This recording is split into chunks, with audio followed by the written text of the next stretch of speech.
a video on making some chicken stock. So one of the chefs that I worked for, who was extremely good chef, made stocks like I hadn't seen them before. So he used chicken winglets, he didn't use carcasses, just chicken wings with the skin on, and he just would put them in cold water, bring them up to the boil, skim the top of the stock, and then he would just let it simmer for 2 hours and then strain the stock. He wanted a very light stock. He didn't want too much depth of flavour. He wanted very light, very clean, in his words, and he wanted the stocks to be reminiscent of his childhood and the way his family used to, his mother and his grandmother used to make them.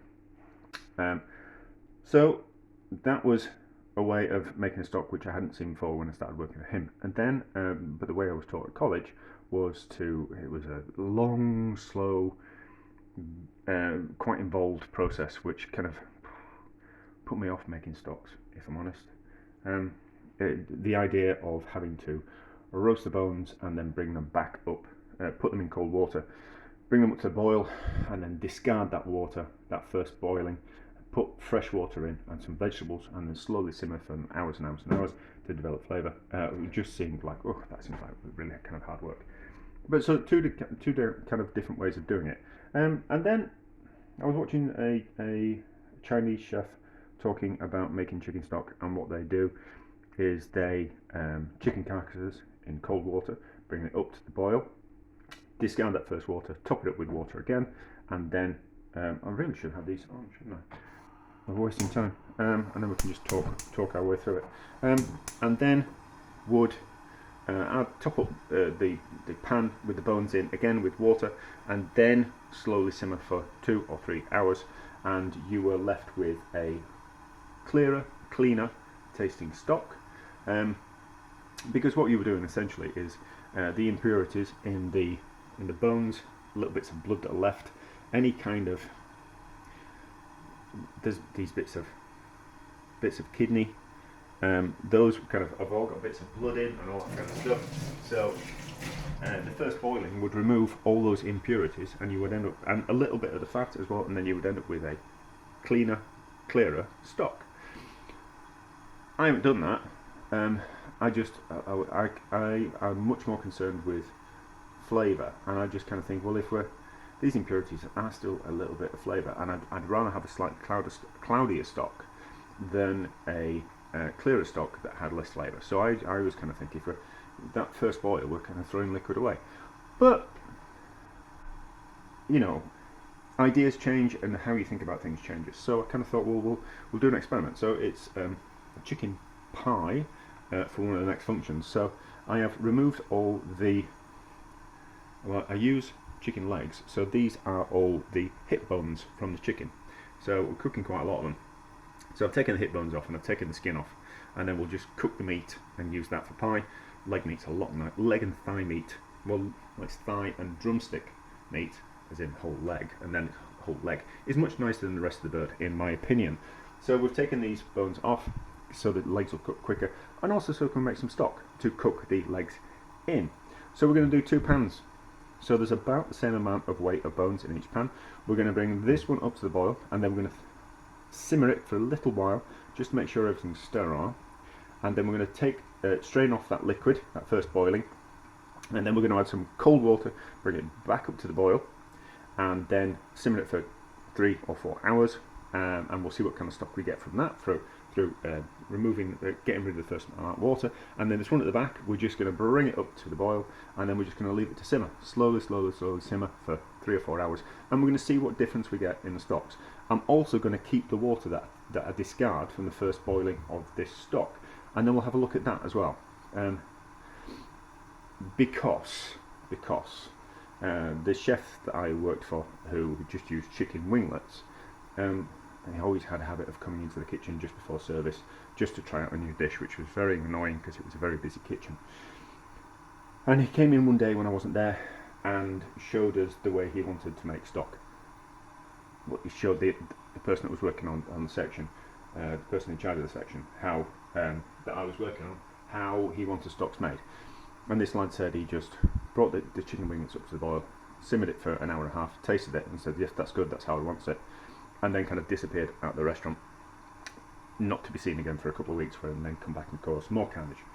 And the lad that I was working with, who I'm still friends with now, said he thought it was ridiculous what he just did with the stock, so he topped up the stock pan with the bones still in with water once he'd drained off the first boiling of stock, and then made a second stock from that. And he said in his own words, a fully acceptable stock.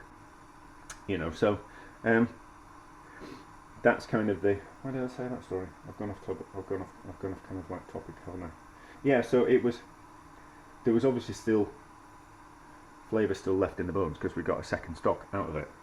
So a little bit of experiment, and then also, so I have removed from the. God, this is going. No, we're not too bad. We're at like 5 odd minutes. So, and then I've also taken the skin and the excess fat off the chicken legs, and I've minced it, and we're going to render that down with some water. So you just mince it, and then you put it in a pan with lots of water, and then bring it up to boil, slowly simmer it, and it will separate the fat from all the other bits of skin. So there's some little bits of fat in there. So we'll then have some chicken fat. But because we're doing it in water, we'll also be left with a kind of gelatinous stock afterwards, which will have taken on some of the flavour of the chicken, and there's little bits of connective tissue, little bits of meat in there, so we'll get some flavour from that as well. So we'll be able to do a comparison between the stock made from the chicken's, it's not really a stock, but the liquid from the chicken skin, and then the two different types of stock, and that liquid that I'm going to pour off and save to see what it kind of tastes like.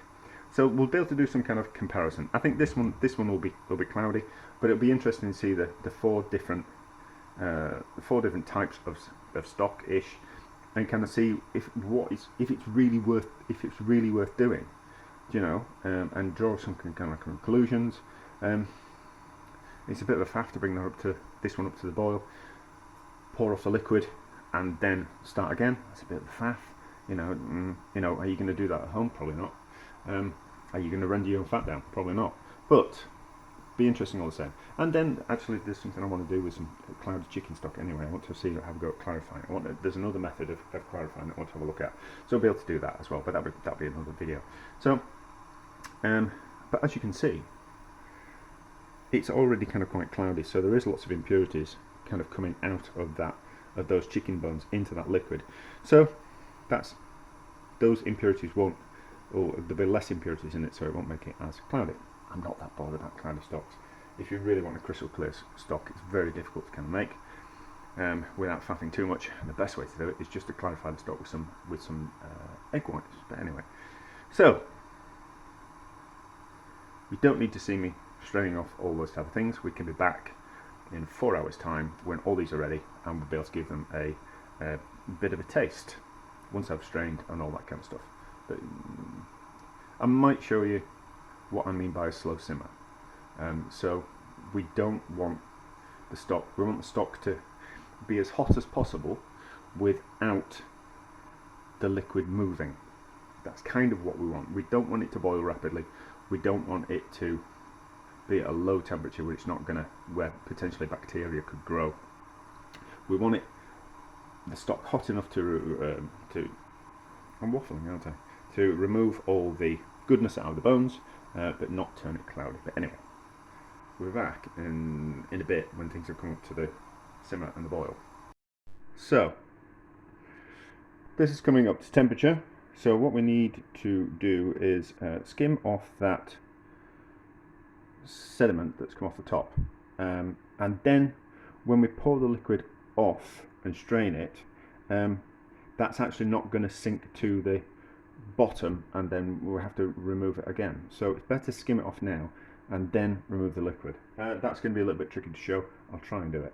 Now, pan at the back, slowly coming up to boil. It doesn't want to be moving any more than that. Any more rapid boiling than that is going to turn the liquid cloudy. And then we have the fat, the chicken skin here and fat, and already you can see we have some fat that's rendered out of the bit that's coming around the side. I am not that bothered about that one. It's just a bit of a fun. Right, so that at the back is coming up to the boil. That doesn't want to bubble any more than that. We need to skim it. I'm going to put the skimmings in there because there's fat in there, and that's what I'm actually collecting. I'm not that bothered about the stock underneath. It's the fat that I want. I did have something to add about stock. Let me just have a think. Yes, that was it. So, what I have been doing recently is I've been putting the chicken skin in the stock when I'm making chicken stock, and it makes the chicken stock more gelatinous, and it also tastes better as well. And it's an easy way of rendering out the fat from the skin. Makes the stock a little bit cloudy, but we get more flavour. So, I can go off to the back, maybe somewhere else where we've got a bit more space. I'll pause. This video's going to be too long. Actually, you can see this. So, just take a ladle and dip it just below the surface, and then just catch those bits of sediment. They can go in there. Chefs will cringe that I have just done that. They will absolutely cringe, but the chicken fat's basically, for me, it's a byproduct that I'm going to use for cooking at home. So I think we might need to wash the bones to get rid of that excess sediment, but that can go in there because you can see the fat already on the top. So we have rendered some fat out. That means we'll have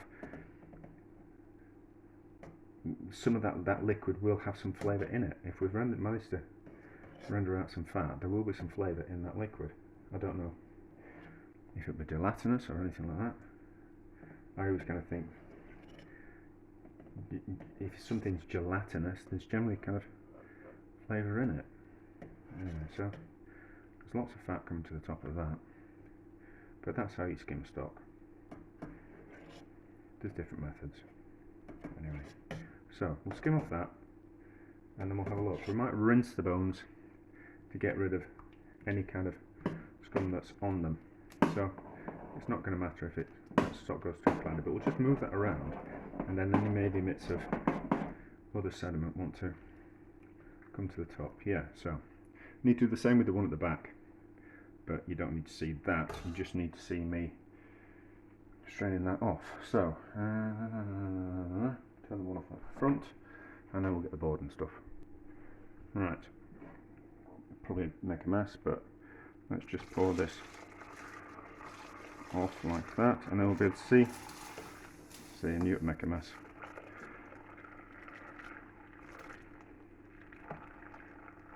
You can't see anything now because it's all clouded up.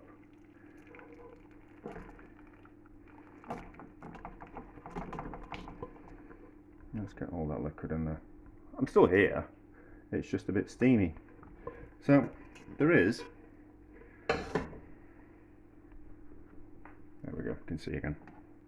So that's that liquid there, that's just draining through. Now, at the bottom of this pan, there is some bits of sediment, so we do need to wash those bones off to remove that sediment, otherwise it's going to make a cloudy stock, isn't it? So see, this is why I think making stocks is a faff, because you've got to do this type of thing, which is what put me off making stocks a proper way.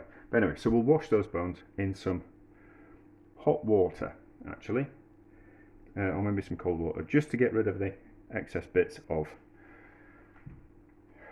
sediment, and then we'll start with a clean pan and clean bones, and then we'll see what happens. I'll skim that, but off camera. But that's about as much as it wants to move. So I'll show you when I come back. Right, so that is coming back up to the boil. I've skimmed it, and it doesn't want to be moving any more than that. So you can see that it's moving, but just slightly. Now, if you're cooking multiple things on the stove, you've got to take other pans into consideration when you're cooking. That the heat from this pan, will have an effect on the heat on that pan. Not down to the gas pressure, but just by being next to it.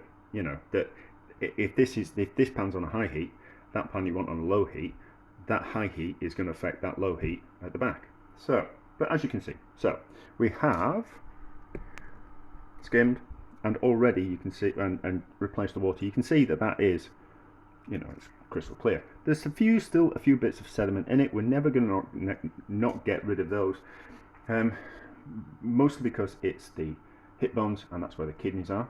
So there's going to be the debris from the debris is the wrong word, but as the kidneys break down, there's going to be little bits of impurities that kind of come out of them. And you can see at the back, even though we've skimmed it, the stock at the back is cloudier, and we're still getting some fat come out of it. It's not cloudy, it's still relatively clear, and it will probably clear up as it kind of goes along, but it doesn't want to be moving any more than that. A good gauge on if it's hot enough, the stock, if you touch the sides of the pan and it's too hot to touch and there's no movement in the pan, that's hot enough to cook the stock. You know, don't be thinking that something needs to be rapidly boiling or slowly simmering for it to cook. If there's no movement in the pan, it can still be cooking things at a slightly lower temperature, but no movement in the pan is generally kind of what you want with stocks and things. So keep skimming that one to remove impurities, and then this one will need a skim as well, but not much fat's coming out of it, so I don't think it'll go kind of quite cloudy, but we'll leave it a little bit longer to kind of skim it, and then slow simmer. Doesn't want to move any more than that. I've said that a few times, haven't I? Yes, already. But anyway, we're back in a few hours unless there's something else to look at. So they are done. There's a marked difference between them. This is the one where we washed the bones, and this is the one that we didn't. They're both, do you know,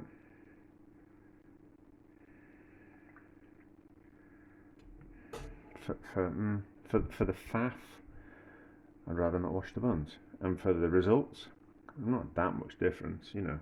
And I did kind of wonder if the impurity stroke fat actually add a level of flavour to it, because there's loads of flavour in fat. So let's have a taste of this one. Very nice chicken stock. And what does this one taste like?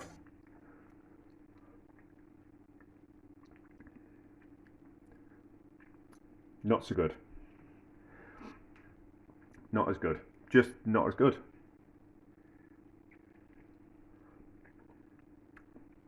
That's nice.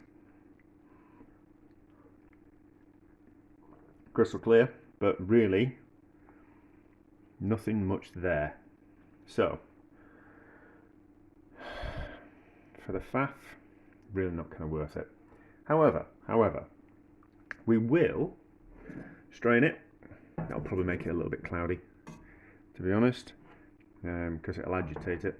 But we will put them in separate containers, and then we'll have a look at them tomorrow when they've set overnight and jellified in the fridge. This is the rendered skin into fat. You can see there's loads. There's a good inch of fat on top of that. So as you can see, that's lovely and crystal clear. And then there's all the skin debris underneath, and underneath that there will be some stock type substance. So we'll strain that as well, and we'll give that a taste. And then I'll just pause. So this is the first liquid that we strained off those bones. So has it gone a little bit jellified?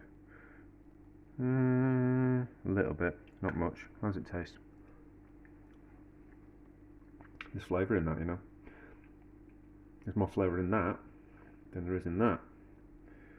So make of that what you will. But we'll look at how much. So we might have potentially washed all the flavour off those when we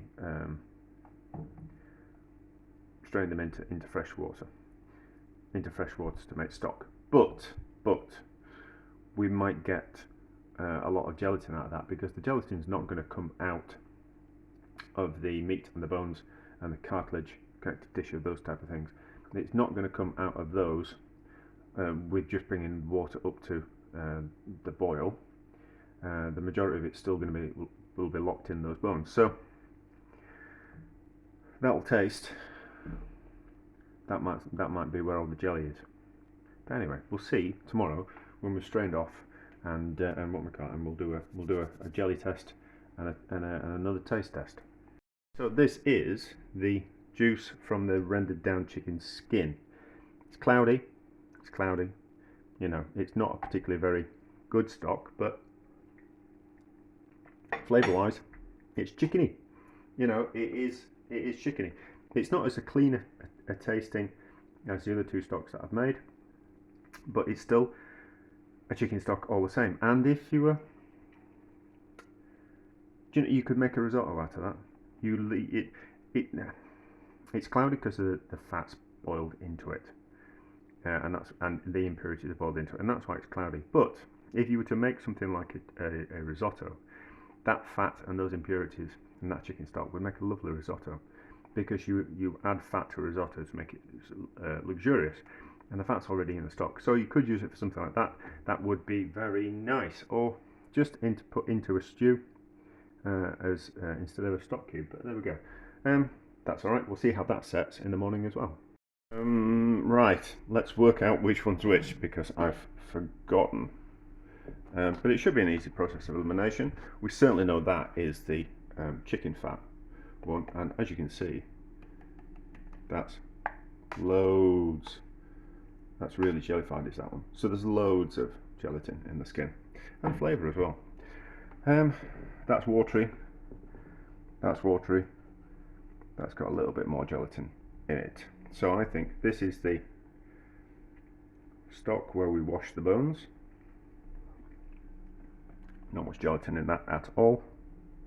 This is watery, a little bit of gelatin in. I think that's the, I'm not entirely sure. I think that's the liquid that we first boiled off the chicken, and this is more jellified. Yeah, so that's the stock. So what can we deduce? If you want maximum flavour, you're not too bothered about it being a little bit cloudy, and you prefer to skim it lots, then washing the bones is pointless. If you're wanting a clear stock that hasn't got much jelly into it, or that much flavour, then wash the bones. You get a cleaner flavour, but a cleaner flavour of not that much chicken. So it's kind of confirmed my suspicions about making stocks. Well, another suspicion about learning stocks: if you're prepared to keep an eye on it and properly skim the stock with plenty of water in the stock pot, you're best off just not washing the bones. But you know, each to your own. This is what I found, and this is and in the future I won't be washing the bones, and I'll be cooking the chicken skin in with the stock as well, and then I get all that jelly, and then I get all the flavour from that chicken skin, and I also get all the flavour from the bones as well. Now, I will add that I've learned over the years that you need to put plenty of water in the stock, more than you know, like a good couple of inches, maybe even 3 inches over the top of the bones, because the water, there's a saturation point with the water when you're making a stock. It's only going to absorb so much flavour and so much of the gelatin from the bones before the water gets completely saturated, and then won't absorb any more. So you know, it's much better to add more water and then reduce it down by boiling and simmering and skimming, than thinking that you can put in less water and you'll make a more concentrated stock that way. But anyway, an interesting experiment all the same.